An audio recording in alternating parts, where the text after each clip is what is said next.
जैन दोस्तों, राम राम। तो आज मैं हूँ इस वक्त चंद्रपुर से नीचे और स्पैडू से के बीच में जो अवा खड्ड है, तो यहाँ का मैं आपको थोड़ा सा दृश्य बताऊँ कि यहाँ की जो वादियाँ वो किस तरह की हैं और बहुत ही खूबसूरत यहाँ का जो नज़ारा है। तो ये जो आपके सामने जो दरिया है वो है अवा खड्ड। तो चलो आप मैं को थोड़ा सा नीचे से दिखाता हूँ मैं कि यहाँ की वादियाँ कितनी खूबसूरत हैं। तो जब कभी हम बचपन में यहाँ आया करते थे तो यहाँ इस सुंदरता देखकर ऐसा लगता था कि कोई यहाँ जन्नत रहती है। यहाँ की आबादियाँ, यहाँ की ठंडी हवा, अगर इस वक्त भी देखूँ मैं तो यहाँ पर जो ठंडी ठंडी हवा चली हुई है और इस मौसम में यहाँ के पसीने पड़े हुए हैं और इस वक्त ठंडी हवा चली हुई है यहाँ पर। तो आप मेरे पीछे देखेंगे तो कितनी खूबसूरत नज़ारे हैं यहाँ के। तो अगर जिस जगह मैं खड़ा हूँ यहाँ का नाम सिमट है और यहाँ एक तीर्थ स्थान है और यहाँ लोग, वैसे मैं जिस रास्ते से जा रहा हूँ आपको बता दूँ तो ये जो रास्ता है ये अभी थोड़ा पक्का हो गया है। तो पहले जो था यहाँ ये जो रास्ता बिल्कुल ऊबड़ खाबड़ होता था, तो आप देखें तो किस तरह का बना हुआ है। और मैं आपको ये बता दूँ कि अगर यहाँ पढ़ें तो आपको ये जो संगम स्थल है और ये जो आप देख रहे हैं मेरे पीछे ये जो है ये कुटिया है। यहाँ बाबा जी रहते थे और अब यहाँ शमशान घाट में जो लोग हैं यहाँ नीचे मेरे से पीछे यहाँ नीचे देखें तो थोड़ा सा मैं दिखा दूँ आपको कि ये नीचे तो ये शमशान घाट है और यहाँ पर अंतिम संस्कार वगैरह जो है वो किए जाते हैं।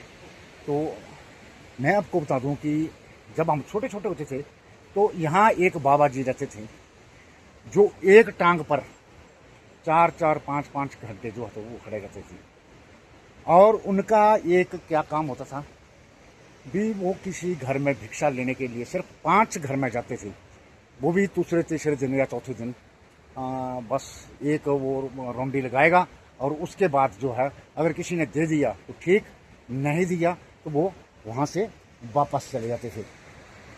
तो इस तरह की जो बाबा जी थे वो यहाँ अभी थोड़ा सा इसको डेवलप कर दिया गया है और बहुत अच्छा लग रहा है। तो यहाँ सामने देखें तो शिव जी की मूर्ति रखी हुई है और यहाँ लोगों को जो अंतिम रास्ता होता है वो यहीं से होता है। तो आपको मैं बता दूँ, अब अगर आप गौर से देख रहे हैं तो हमारी भाषा में ये आपके बोलते हैं इसको, और इसको खाया जाता है और ये नीले रंग के होते हैं तो कसमल बोलते हैं इसको।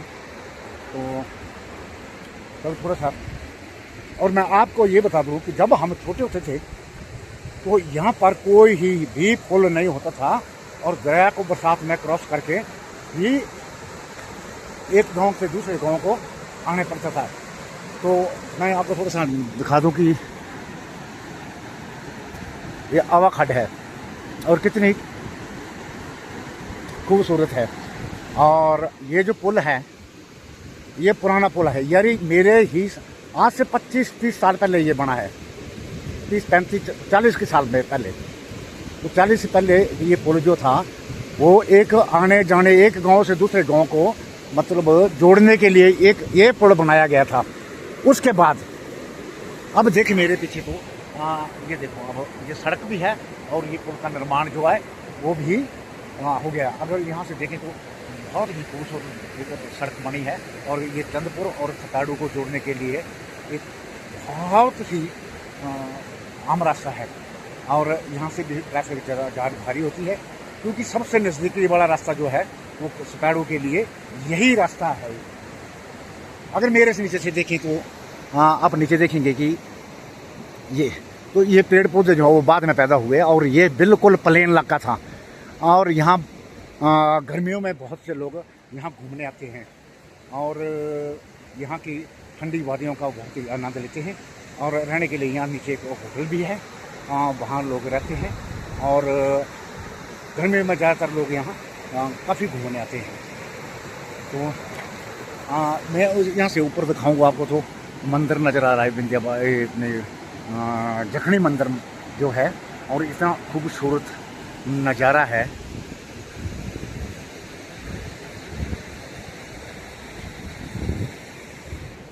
तो इस तरह का नज़ारा है यहाँ का। तो मैं आपको बता दूं कि थोड़ा सा अगर इस तरफ नज़र मारे मेरे से पीछे, तो ये बहुत बड़ी बड़ी चट्टानें हैं, बहुत भारी भरकम। और मेरे अनुमान में आने वाला वक्त जो है वो इलाके में पत्थर जो है वो बहुत ही कम हो जाएगा, क्योंकि जिस तरह से कंस्ट्रक्शन चली हुई है तो धरती का पत्थर जो है वो निकाल के एक दिन पत्थर जो है वो बहुत ही कम हो जाएंगे। और क्योंकि तोड़ेंगे और फिर कंस्ट्रक्शन करेंगे, उसकी क्रशर बनाएंगे, रेता बनाएंगे, मतलब हर चीज़ बनेगी, सीमेंट भी उसी से बनेगा। तो आने वाला वक्त ऐसा होगा कि धरती में पत्थर नहीं होगी, सिर्फ मिट्टी होगी। और ये पहाड़ी के क्षेत्र जो है इसमें भूस्खलन जो वो बहुत ज़्यादा होंगे, क्योंकि जहाँ पत्थर नहीं होते वहाँ भूस्खलन की ज़्यादा आशंका रहती है। तो इस तरह का यहाँ का वातावरण और यहाँ का अगर थोड़ा सा नीचे देखे तो कितना प्यारा सा नज़र आता है।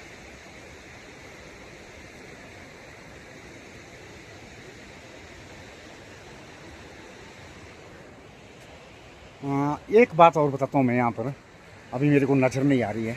अगर थोड़ा सा आप यहाँ से देखें तो ये एक कोई गोरखा था, तो वो आर्मी में था, उसमें उसके आगे पीछे कोई नहीं था। तो इसको यहाँ पर वो दफनाया गया था। और जब हम छोटे छोटे होते थे तो उस वक्त उस आदमी को यहाँ पर दफनाया गया था। अब वो किस धर्म से था ये मुझे मालूम नहीं था, लेकिन वो था गोरखा टाइप का। तो आर्मी वालों ने यहाँ पर ही उसको दफनाया था। तो ये मैं छोटा सा जब 10-12 साल का होगा तो उस वक्त की ये बात है। तो इस तरह का यहाँ का वातावरण है और यहाँ की जो वादियाँ हैं बहुत ही मनमोहक हैं। अगर थोड़ा सा पार की तरफ देखें तो कितना खूबसूरत नज़र आता है। और कभी मौका लगे तो इन आबादियों में ज़रूर घुमा करें, लेकिन एक चीज़ का ध्यान रखें, क्योंकि हमारी जो ये वादियाँ हैं इन्हें साफ़ सुथरा रखना बहुत ज़रूरी है। हमारे पर्यावरण को जो नुकसान नहीं होना चाहिए। और सबका ये दायित्व बनता है कि जितने भी यहाँ जो टूरिस्ट घूमने आते हैं या कोई लोकल लोग घूमता है तो कोई प्लास्टिक या दूसरी बोतलें या जो लाएँ साथ लाएँ, तो उन्हें तो मैं आपको थोड़ा सा बताऊँ यहाँ देखो सामने, तो ये चीज़ें जो हैं वो साथ उठा कर ले जाएं और एक जगह उसको इकट्ठा करके जला दें। क्योंकि हमारी सुंदरता, हमारी प्रकृति की सुंदरता तभी बनती है जब हम उस प्रकृति के साथ उसका सफाई, जिस तरह हम अपने शरीर की सफाई रखते हैं उसी तरह प्रकृति की सफाई रखेंगे और उसको सुंदर रहने देंगे। नहीं तो आने वाला वक्त जो होगा तो प्रकृति फिर अपना रूप जो है वो दिखाती है। तो इसी के साथ सभी दोस्तों को मेरा जय हिंद, जय हिमाचल, हर हर महादेव।